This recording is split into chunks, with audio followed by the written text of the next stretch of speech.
Hello, once again, fellow YouTubers. This is another video talking about how to never get busted again. You know, um, la-di-da. So,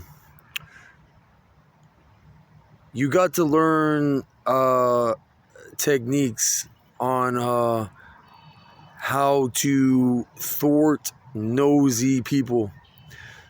Now, I've noticed this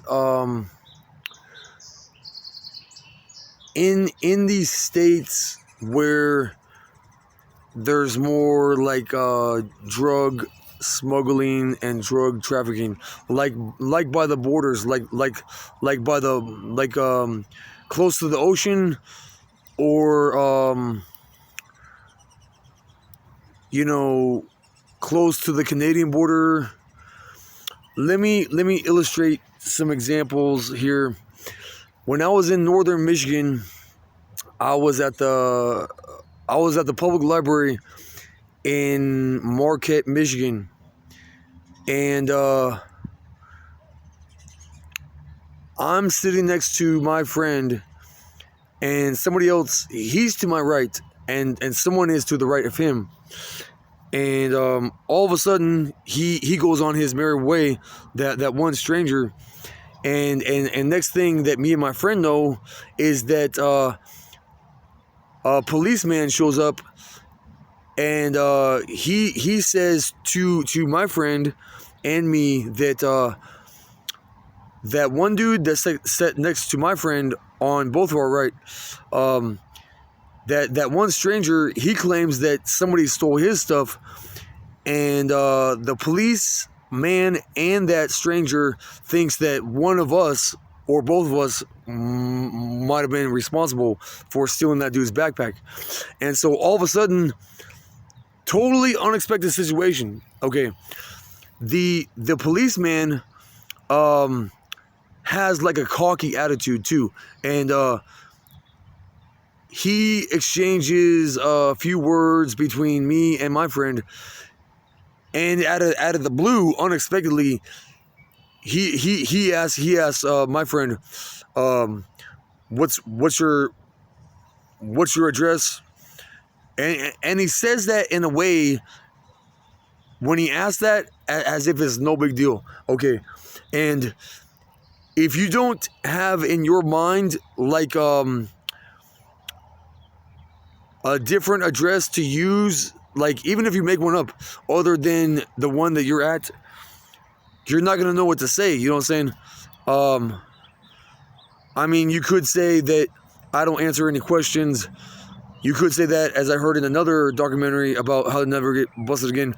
But you could either say I don't answer any questions, or have ready in your mind a made up address, or a P.O. box, or some mailing address other than your physical address where you stay at. Okay.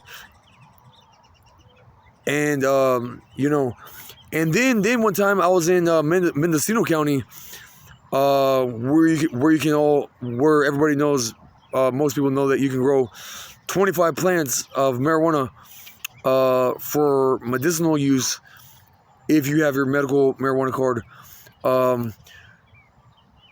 You would think that, and these are not even police officers. Again, the authorities will many times use covert regular people to spy on you, and this has happened there in Mendocino County, in Ukiah, and then it happened before that in Fort Bragg. It happened in Mendocino County, California, Ukiah, California, and Fort Bragg, California, by the ocean, in same county, Mendocino County. And I've been at the I've been at the shelter. I've been around the block a couple times or so, and the first time, the people working at the shelter didn't ask for any personal information at all. And now all of a sudden, as they test the boundaries, as I noticed with other shelters as they do, last time I went there, they ask you for your name, if you got ID, all this kind of personal information, which they never asked before. And I went to camp outside in a tent, and then like I even got other campers. Out of all the things they could say to me, the one and only thing they say, the first and last and one and only thing that they say is, "What's your name?" You know what I'm saying? Not in like a cocky way, but in a normal way. But you would think that they would have enough common sense to respect your privacy. You know what I'm saying? But they apparently not. You know what I'm saying? And that's one thing I noticed from my travels as well, which I'll talk about in another video or so, about how you can look up and know information about a certain area of the world and go there and come to find out it's completely the opposite. Okay. And I'll talk about that more in a different video or so. But and I've checked into a motel, not a hotel, because a motel's room doors are usually facing the outside. A hotel's room doors are usually facing the inside. Where you have to have a key usually to get inside the building, let alone to get inside your room. You know what I'm saying? That's a hotel. But I was staying at a motel in some town like Grand Forks or Great Falls, North Dakota, by the Canadian border. Again, by the border. Okay, up and northern Michigan is by the Canadian border too. But I checked into a motel which cost like $530 per month. First of all, they made me go to the local hardware store to buy a new lock. Okay, for one thing. Second of all, the room was not move-in ready. Okay, so and they only had one room left apparently. You know what I'm saying? Which probably wasn't even true. I don't know. But so I check into the room, and come to find out, it doesn't have a TV. It's cold. They don't have hardly any, if at all, any blankets. You know what I'm saying? And so I ask if they have any more blankets or a TV, and so they come into my room with more blankets and a TV that they finally connect to the cable.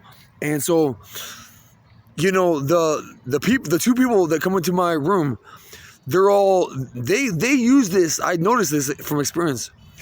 These cheaper motels will use rooms that are not move-in ready, and they'll either later after you move in, they'll either move items into your room and or they'll move items out of your room, and they'll strike up a conversation with you and try to.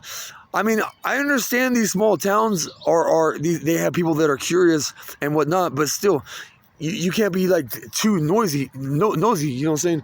And so it's not just that. Okay, you did not have to use an ID to even check in there, and they suggested that you use cash. Okay, so right off the bat, even though they come into your room to move in these other items, you think they're just being a little bit invasive of your privacy.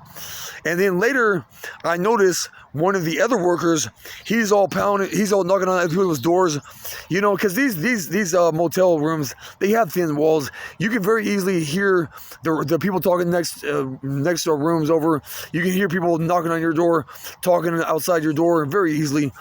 I can hear the person that works at this motel knocking on other people's doors and talking to them about this, that, hey, you're gonna stay another day, another month, this and that, along those lines.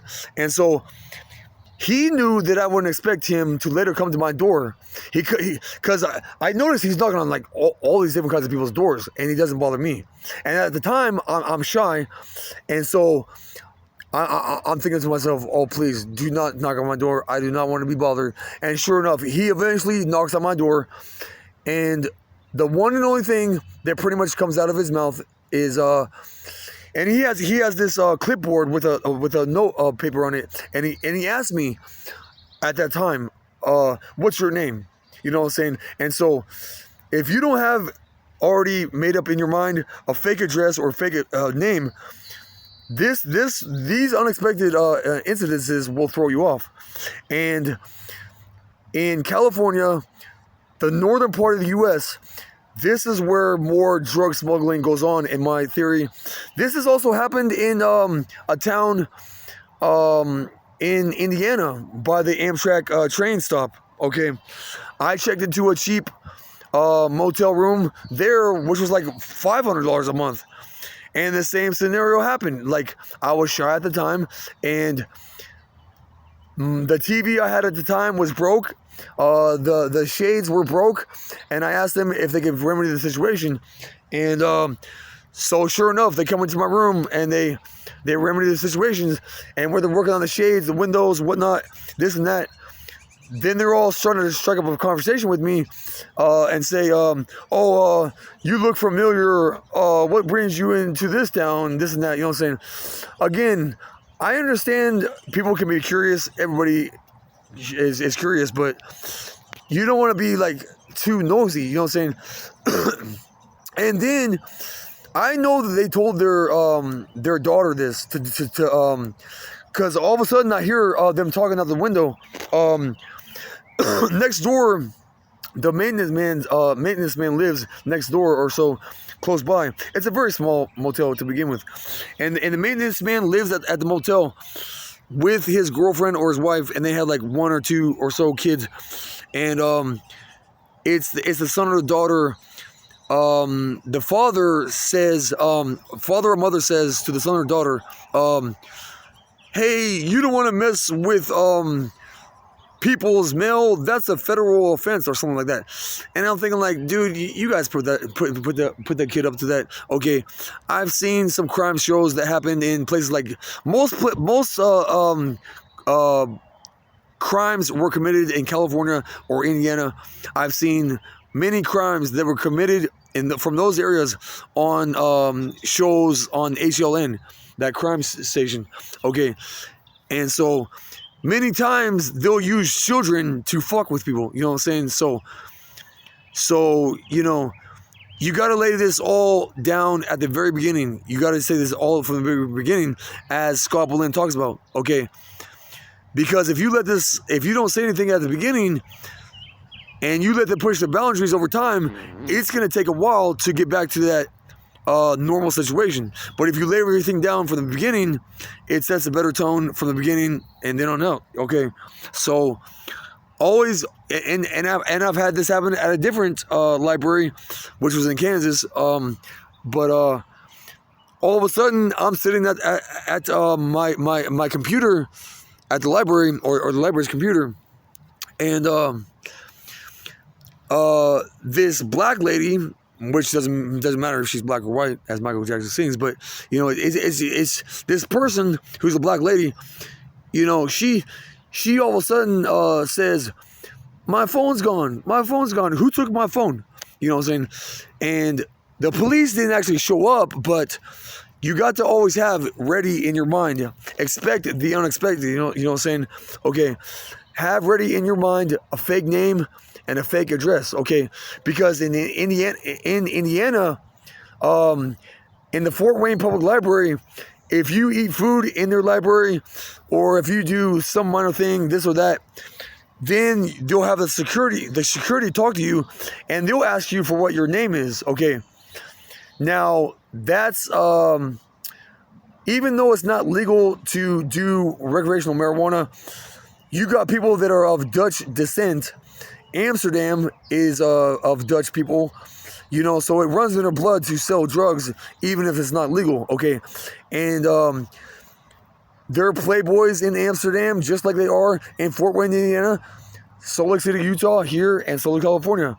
And they all exude almost the exact, if not the exact same characteristics, okay? You'll have people, a security guard, that will ask you for your name, if you eat food or do something that they don't approve of, you know what I'm saying, against the rules. I was at this shelter